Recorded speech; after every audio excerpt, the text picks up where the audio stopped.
Today is episode 42 with Dr. B and the 19th Ask Dr. B show. Welcome to the Harness Your ADHD Power podcast. If you're looking for a fresh perspective and actionable steps on hot topics from focus to follow through to self-management and more, you are in the right place. Welcome your host, innovative educator, coach, and psychotherapist, Dr. B. Hey, DDers, I am so glad that you could join me today. I'm trying out a different format, and I've got two great topics for you as well. So let's get to it. Last fall, I learned how to go live on video. No small feat for me for sure. I've been pretty consistent since then, and June of this year, I was asked to answer questions for some groups on Facebook, so I opted to do an Ask Dr. B live video 3 times a week, and I've done so since June of this year. There's been a lot of great questions that I've been asked and already responded to, and I thought I'd begin to share some of that information with you in the Ask Dr. B episodes of the podcast show so that you could benefit from what's already out there that you might not have seen, particularly if you don't watch videos and you prefer listening to podcasts. So we'll see how it goes and if this meets your needs. I'd love to know if it does, if you'd email me or post reviews so that I know that I'm meeting your needs, not meeting your needs with this different kind of approach. Thanks so much in advance. And I'm still open to receiving your questions for the Thursday episodes. Just click the Ask Dr. B link and ask away. Plus, you can ask Dr. B every week in the community group where I show up live for Q&A. And if you want to participate and ask me questions in the group, just friend me on Facebook, ask to join the group, the Harness Your ADHD Power community, because it's a great place to celebrate your wins and learn more about adult ADHD and executive function skills. I look forward to meeting you there. You know, you've heard me say this in many different ways if you're a regular listener, and it's worth repeating. You are not a failure. The system has failed you when it comes to you learning all the skills that you need to live a happier and more productive adult life, and that you are not what you do or don't do, that you're more than that we are not defective or less than as people, as human beings. We're just wired differently, and that difference doesn't have to be a limitation once you understand how to live your best self. It's my hope that you'll get some of what you need here. I'm going to continue to ask you about your wins, and I'm going to encourage you to acknowledge and celebrate them every day because they matter. They do. Every win that you acknowledge and celebrate with emotional authenticity is changing your neurology, meanings, and mindset in a positive way. The proof is in the posts that I read regularly in the program site and the community group. Seems like a great return on your time investment. And please, don't shortchange yourself by thinking that it's pointless or stupid to reward yourself for things that you're supposed to do. That couldn't be further from the truth. Are you really going to wait until something huge happens to celebrate? That's a long time to wait, because does something huge happen every day? Probably not. Doesn't in my life, but the kind of wins I'm talking about do. And based on the feedback I get from the students in my program, this regular practice of celebrating their wins is changing their life. So what's it going to be for you today? Maybe you decided to do a massive purging of your bedroom or other rooms in your living space because you're tired of spending your time maintaining what's there. That's a win. Perhaps you're open to a little more humility about where you're actually starting from. That's a win. And maybe you've decided to give yourself 30 minutes a day to just do nothing, even though that nothing might be the most important 30 days in your day, because it's the time that you need to restore yourself. That's certainly a win. You get the point. Celebrate all of them, and none of this half-hearted celebrating. You've got to mean it. Exaggerate your emotions. Yes, wow, awesome. You want your acknowledgement and celebration to register in your physiology. And many of us need a higher level of stimulation or intensity for things to register. So if that's you, give that to yourself and exaggerate your celebration so that you actually feel it. Today's episode is all about answering the questions that you have about issues or challenges that you experience as an adult living with ADHD and offering you hope. How much time do we have? Not much. So let's get to it. There's 2 questions I've included for you today. Which diets are best for ADHD? And can depression or anxiety be misdiagnosed as ADHD? This podcast is sponsored by Pure Potential with Dr. B. You can head over to drbarbaracohen.com and find the podcast show notes, grade free content from Dr. B, plus programs and services. That's drbarbaracohen.com. Now back to being an adult with ADHD in today's world. So here's what I have to share with you about the question of the best diets for ADHD. That is a huge topic, and I'm going to approach it a little bit different because I always approach things differently. So first of all, when I think of diet, I think of deprivation and I think of temporary. I don't think of lifestyle. I don't think of long-term. I don't think of a way of eating and a way of living. I think of something that is a temporary thing that I'm going to do and then I'm going to stop. Or I'm going to slide off of it. So I would change the word there. I know it's semantics, but it's what it means to me. And I look at it as a lifestyle. I look at it as a way of living, a way of choosing foods, a way of choosing just about everything in your environment and all the things that impact you and affect you, just as foods do. And so that's how I'm going to talk about it. And again, if I'm talking strictly about adults, it would be one conversation. If I'm talking about kids and adults and teens, it's 3 different conversations because nutritional needs are different at all stages of life. And I'm talking about seniors like myself or people that are a little bit older. Well, the needs are different there too. So let me roll back. So when I think of what is it that's best for ADHD in terms of nutrition, or lifestyle, the nutrients that you bring into your body or the substances that you bring into your system. Because I think of nutrients that are going to have an impact both on your body and on your mind, your brain. And so the first thing that comes to my mind, and particularly because of the weather, has to do with hydration, has to do with staying well hydrated, particularly if you're in a hot environment like I am. And that you need to be well hydrated. So I'm sure you read that all the time, articles, books, wherever it is that you go and you get your information besides here. And that, what does that mean? Be well hydrated. Well, I've read all different things from the traditional 8 glasses of water a day, 64 ounces, whatever it is. So much different information. And again, everything you're going to hear me say is because it's individual. So it's individual per person, it's individual per climate. The best way that I know how to track my hydration, and maybe it's what will work for you too, don't know, is that I have a scale. The scale tracks hydration. I think the company is Tanita, although I'm sure there's other companies that do similar things. And I get on that every single day. And I check my hydration as well as checking some other data. And I find that's really important because I can think that I'm well hydrated and I've been drinking a lot of water. And the truth is I might see that my numbers just aren't there.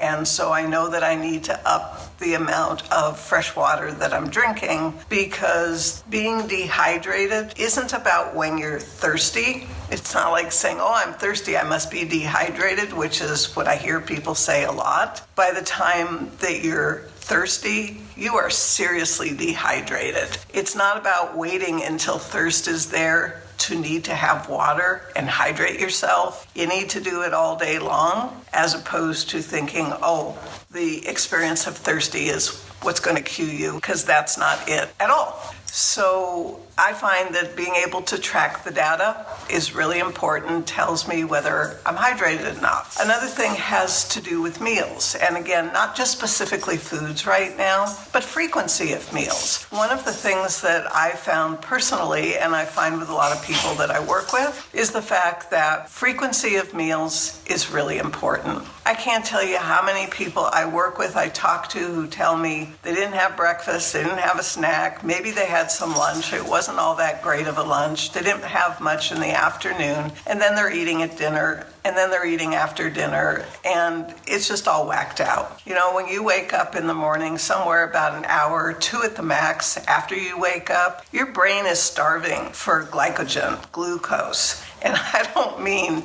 a candy bar or bowls of sugar. That's not what I'm talking about. I'm talking about getting it from complex carbohydrate sources, healthy, nutrient-dense sources. But your body needs that. Your brain needs that. And particularly with ADD or ADHD, you know, we have this high fuel, high processing, on the go, constantly burning up energy and fuel brain. It needs to be fed. So the idea of, I'm not hungry, I don't want to eat breakfast, I don't eat breakfast, I don't eat till later in the day. You got to take a look at that. You got to take a look at it because your brain needs fuel, even if you are out of practice or not really into having food earlier in the day. It's really, really important that you fuel your brain so that it can do its best for you.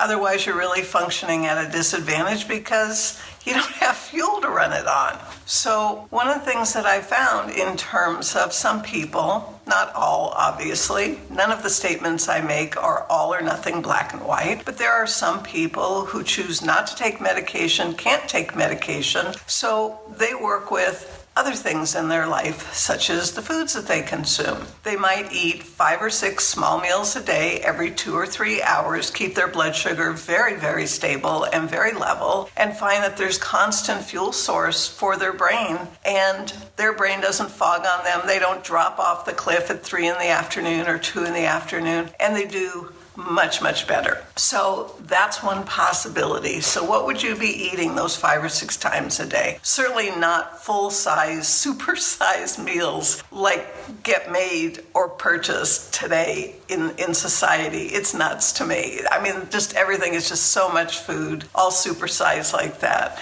I'm talking small meals, multiple meals throughout the day, every 2 to 3 hours or so, if that is something that'll work for you. And how will you know? Well, another thing that's really important is you've got to track. You've got to become a student of your own life. You've got to collect data. You've got to find out what's best for you. Is eating 4 times a day best for you? 5 times a day? 6 times a day? And do you sit down and eat? Or do you stand and eat and just shovel in the food into your mouth? I used to do that almost exclusively. I sit down much more than I used to, not 100%, but much more than I used to. So the foods consist of eating some form of a protein, some form of a complex carbohydrate at every single of those meals.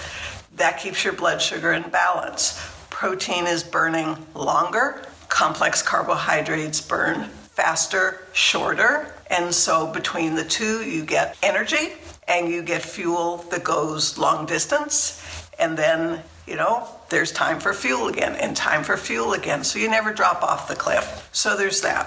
In terms of what kinds of foods or what kind of diet, which was the original question, again, huge variable, because there are those of us, whether you want to talk about it as being on the spectrum, you know, the spectrum of symptoms of ADHD and ADD, symptoms that go in another direction towards autism or Asperger's go in another direction. There's a full spectrum, and there's a spectrum of severity to mild. So to say, again, what's going to be best for one person or one people with ADD or ADHD is nuts. I can't give you just a one thing that's going to be best, but I can give you guidelines and I can give you things to look at. So there are people who have sensitivities to foods. I'm one of them. You know, over the years, I've been more sensitive and less sensitive at various times in my life. Right now I'm going through another sensitivity cycle. Some of it is due to genetic predisposition. Others of it is due to other kinds of sensitivities. Bottom line, I have to pay attention to the response. So what do I track? What could you track? Well, I track things like I have a meal. After I eat the foods that I ate, do I feel sleepy? Do I feel alert? Do I feel foggy with my head? or do I feel sharp? What do I feel like after I eat a particular meal at a particular time of day? That gives me tremendous insight and information as to what I'm going to be feeding myself. And it isn't just feeding yourself, if you will, the foods that go in your mouth. It's what you feed yourself through your skin, which is one of the largest organs of this human body of ours. Well, not just ours, meaning I'm sharing this one's mine, you have yours, but human body, skin, largest organ. Stuff comes in through our pores, stuff goes out through our pores. Our intestines, things come in through our nose. Your nose bring things that you inhale. All those have an impact. Whether we're talking drapes, curtains, we're talking carpeting, we're talking cleaning fluids, we're talking so many different things that are part of a lifestyle, that are part of you looking out for you, you taking care of you. So the way that I thought of this question isn't just foods, like give you a list of foods, eat this, don't eat this. The way that I think of it is lifestyle, taking care of you, your internal environment, your external environment, anything that's going to come into you through any means at all, your skin, your breathing, your mouth, come into your system, going to have an impact on you. You need to pay attention. You need to be a student. You need to observe. You need to track. You need to see what it is that your body does with what you give it, so you know what to do moving forward. So I think that's what I have for you today. I don't think there's anything that I was going to talk about that I didn't cover yet today. If I didn't, then I'll circle back on some other video and I'll pick it up and I can take a look real quick and see if there's anything that I wrote. Nope, nothing that I wrote. So I guess that's going to be it for me. I hope what I've shared here will be of benefit to you in terms of working with your own best diet for your ADHD.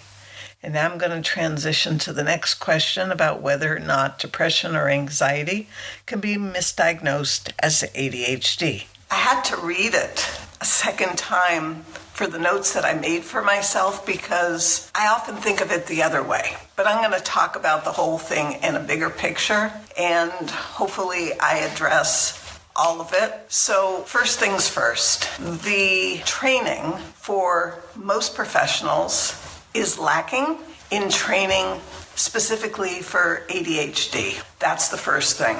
No matter who we're talking about, mental health and often medical, the training, unless you seek specialized training yourself, you got to assume it isn't there. It's just not part of the mainstream training to get a license, to practice. It isn't. I'm not the only one who's saying it these days, and I've been saying it forever because I check every year with the licensing board, and it's what it is.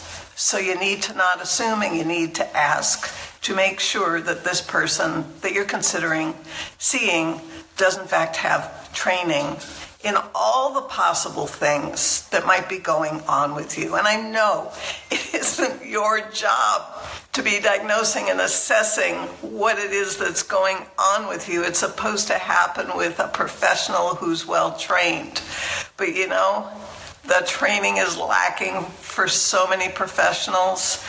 And so being a good advocate and being well informed and then seeking confirmation and more exploration with someone who's well trained is well advised. It just is.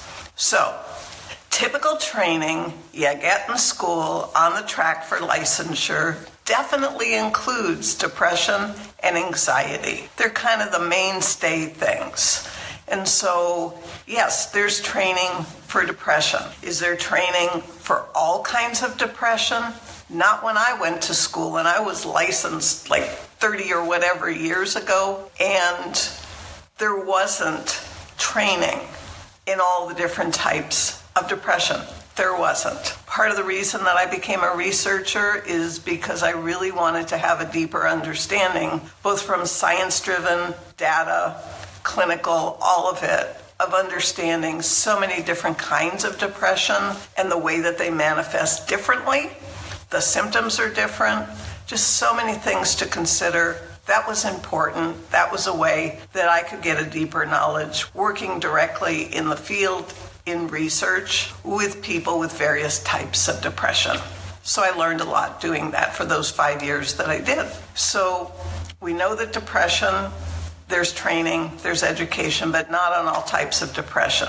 2, there's training for anxiety conditions, but not necessarily in-depth training in all of them. So it depends on the kind of anxiety you experience, whether it's panic, generalized anxiety, social anxiety, anticipatory anxiety, OCD, so many, PTSD. I mean, there's so many different anxiety conditions or configurations. So be sure that the person that you're seeking an appointment with and you're going to do work with has training, specialized training in what you suspect is going on, because you know your history. Most of us know our history. You're bringing your history to that person.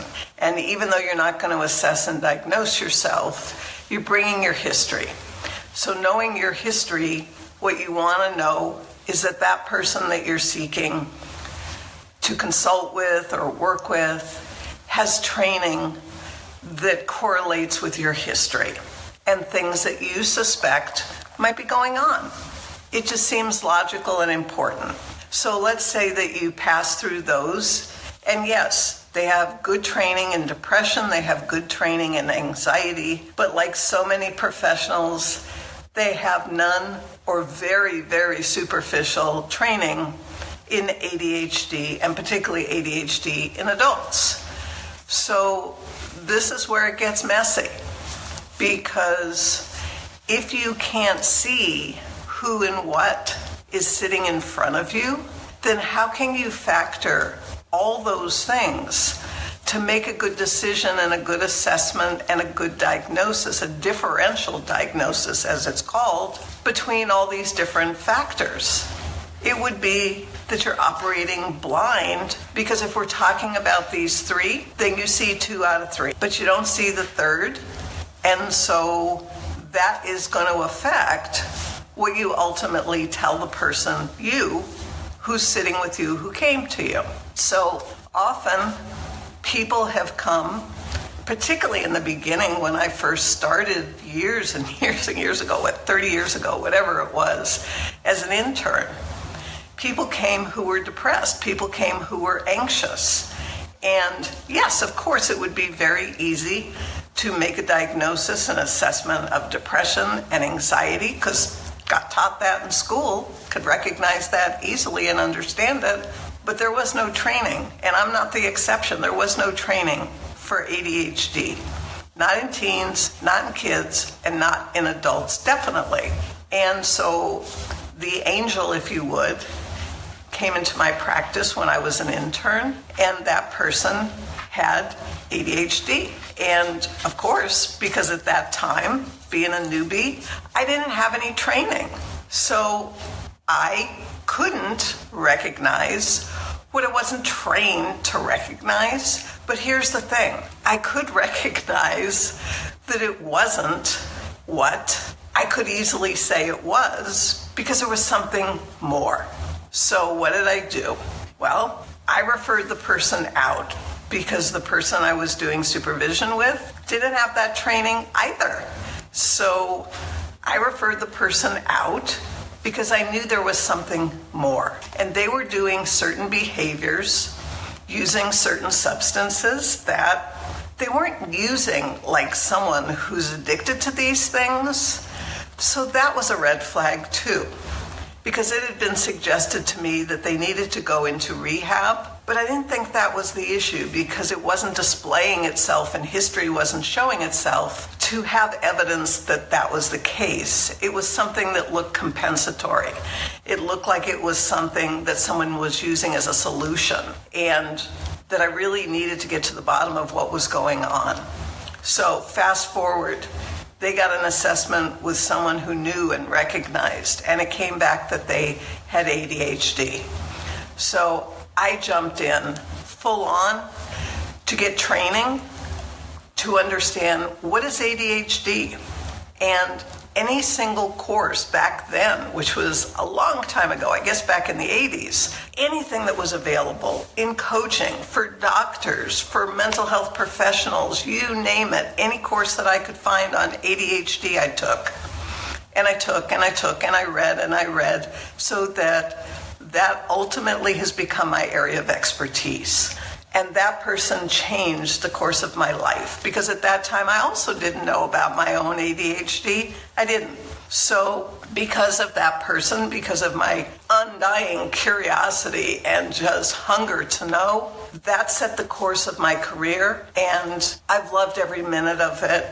It's been wonderful because you all are my people. And this is what I was born to do. So I'm doing what I'm supposed to be here to do. And basically, so back to the topic of depression and anxiety and ADD. If it goes the way that it's easy to get a diagnosis of depression or anxiety, but people miss ADD or ADHD because they don't have the training, they don't see who's sitting in front of them, they can't recognize it, and even though it's there, and even though you're telling them everything about your history, if they don't have something to match it with inside, like they do with depression and anxiety, then it isn't going to click. It just isn't going to click. So it's really, really important to have that. So imagine how this all gets messy and mixed up. Because let's say hypothetically that you have ADHD, but that hasn't been decided yet and hasn't been assessed or diagnosed. Let's say you're depressed. Let's say you're anxious. Let's say that you've been getting treatment for depression. Let's say that you've been getting treatment for anxiety. But let's say this has been going on for years and your depression isn't getting any better. And your anxiety also isn't improving because let's say hypothetically you're depressed because you're an underachieving person. And you know there's so much more inside of you, but it isn't coming out and it isn't made manifest because of your undiagnosed and unaddressed ADHD and or executive function deficits. And you get anxious on a regular basis because maybe you have working memory issues or other memory issues or other factors, inattentiveness, whatever it might be that's going on with the ADD or executive function. So you get anxious. And so clearly people can see your anxiousness. Clearly people can see your depression. So those are easy to identify and label and then give treatment to. But what about the underlying root cause that is the reason, let's say in my little scenario that I'm making up, for the depression and the anxiety? Not saying it's everything, but let's say hypothetically it's the underlying root issue that isn't addressed. So if it isn't addressed, how can the depression get any better? How can the anxiety improve? Because if they are secondary to the ADD or ADHD or executive function issues, how are they going to get better until the other things get better that they're kind of the secondary issue of? It's logical to me, but maybe not with other people. I don't know. I'm not in the head of other people. I'm in the head of myself every day, all day long. So this is how it can get all messy and all mixed up. And so bottom line, be mindful about who you choose. Make sure that they have the training. Make sure that whoever you bring your symptoms and experience and journey to can give a comprehensive big picture look and be able to sort everything out with you so that you can get to the root causes of things instead of just addressing symptoms, and you can get the life that you're entitled to live. I believe that we are all entitled to live a good life, to make the most of every single moment and time and experience that we have, and to bring whatever gifts that we came to this life with into our communities, to our families, into our own personal life, to the work that we choose to do, to the hobbies, to whatever it is that we end up doing, that we have a right. To me, it's part of our birthright. We came with this. Oops, I guess that clip got cut off abruptly at the end. Sorry about that. So that's it for our 2 questions for today. I would love to hear from you about the different format and whether or not you enjoyed it and whether you benefited from it. A favorite quote: There's an anonymous quote that says, "What is the shortest word in the English language that contains the letters A, B, C, D, E, F?" Answer: feedback. Don't forget that feedback is one of the essential elements of good communication. The question I have for you at this point of our journey together is, are you willing to give yourself loving and supportive feedback instead of feedback that's negative and critical of you? I hope so. It's going to make a world of difference in your relationship with others and with yourself if you'll make that shift. Just even taking a step in that direction is a big deal. It's a win. So wrapping up here, new episodes are released on Mondays and Thursdays. As a subscriber, the newest episode is going to be in your feed by 1 a.m. Pacific time. Plus, you won't miss out on anything special or different that I create. Certainly a great reason to subscribe. And please share this episode with your friends and family if you found it valuable. And if you'd like to help support the show, you could rate the show or even write an honest review on iTunes. Just like you, the only way that I can improve is to receive feedback on what I'm doing and how I might do even better. I hope that you'll help me in that way because I'd really be grateful. I'm here to serve your needs, which means I can serve your needs so much better if I know what they are and how I'm doing so far.